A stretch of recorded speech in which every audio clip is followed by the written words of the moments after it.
Financial Survival Network, helping you survive and thrive in the new economy. Go to carrylutz.com and sign up for 30 free micro trainings on financial survival. This show is brought to you by Miles Franklin. When it comes to protecting your wealth, there's nothing better than gold and silver. And when it comes to buying gold and silver, there's no better place than Miles Franklin. They've been in business for 22 years, and I'm a customer because when you buy, they ship. Go to milesfranklin.com or call them at 800-822-8080.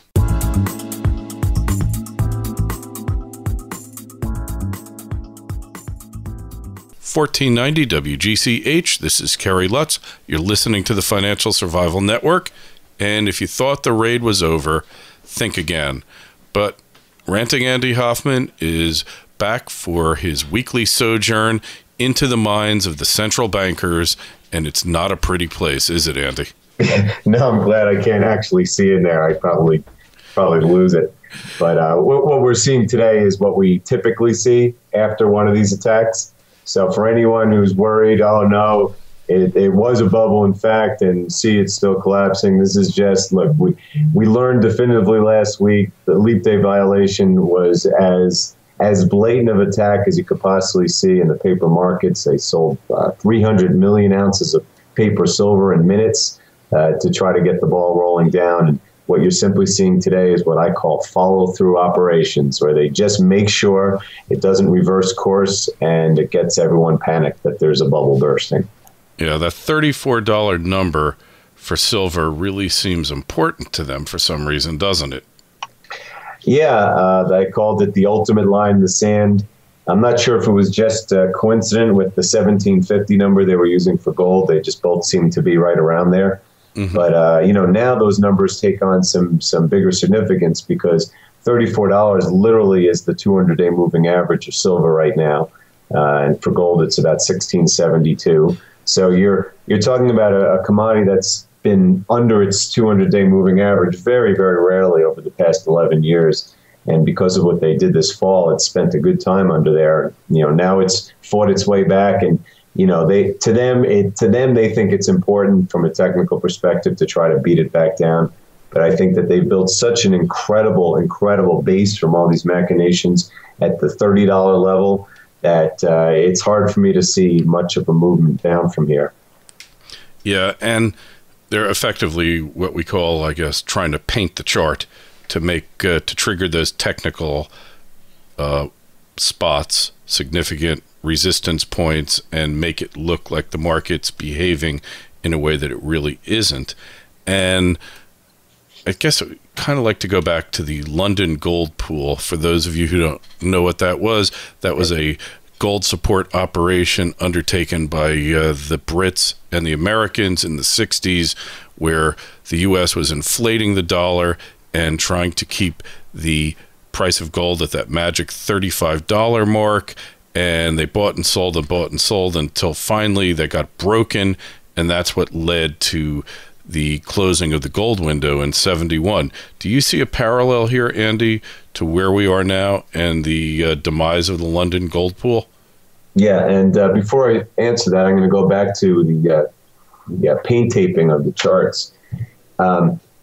When I write about this, I've been writing about this for years and years. And if you take a couple of things from what I say, and you can ignore the rest because I say a lot, it's that short. My wife says the same thing to me, Andy, so don't worry about it. Well, at least she's taking something from it.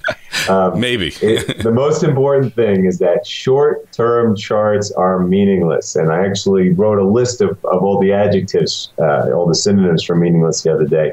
If you look at short-term charts in the gold, silver, or mining shares, you will be destroyed with 100% certainty. Like you said, they are painting the tape.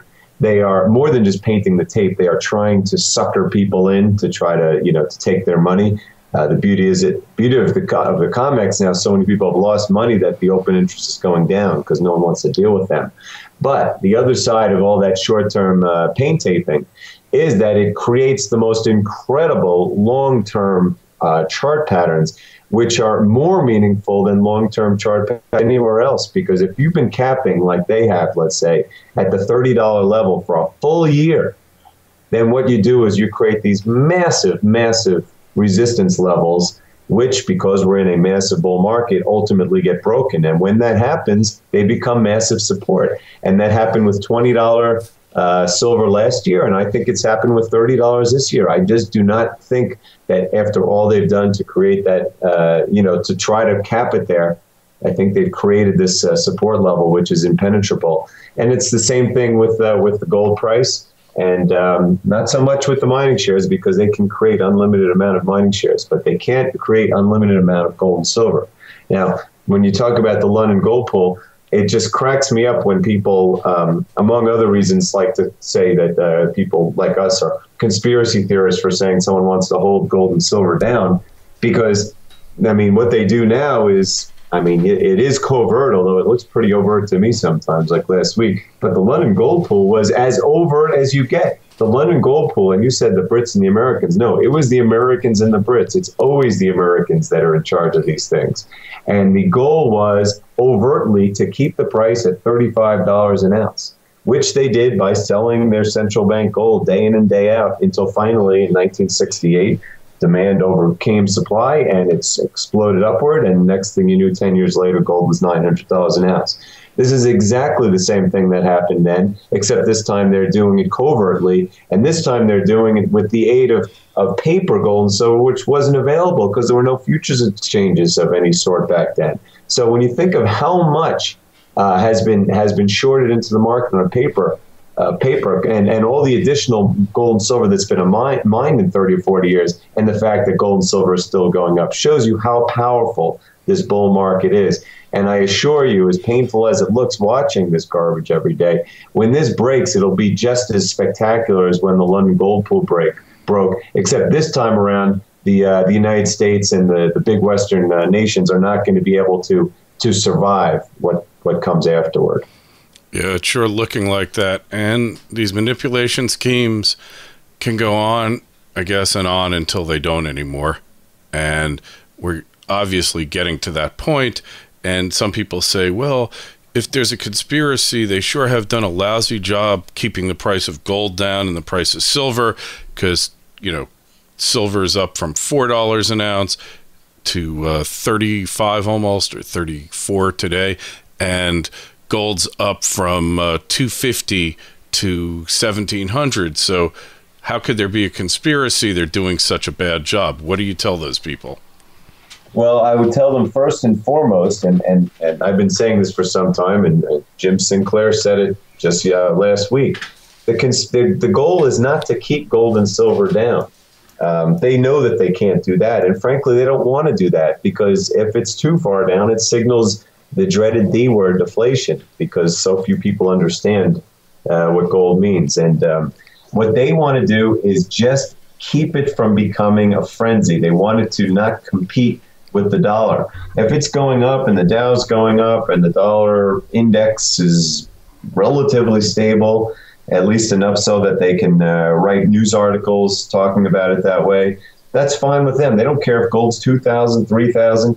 They just cannot have these frenzies, because when gold fever sets in, like it did in the late 70s, and like it's done hundreds of times throughout history when paper currencies were failing, it will be the end of the system as we know it. And I mean, it can end overnight when that confidence in the paper currencies goes. So they don't care if it goes up. They just have to make sure it doesn't go up a lot or too fast. And I mean, anyone watching the sector knows that just a week ago, Tuesday, the day before the leap day violation, silver was breaking out in a big way. Gold was headed to 1,800. And anyone watching from a technical fundamental standpoint was already seeing that run to the all-time highs, which in this current economic state could be the death knell for confidence in paper currency. So they did what they had to do, and they're following through today. And, it'll just end and it'll go right back up. And if you have physical gold and silver, it's meaningless to you. If you have paper mining shares, it's very painful, and who knows what they'll do tomorrow.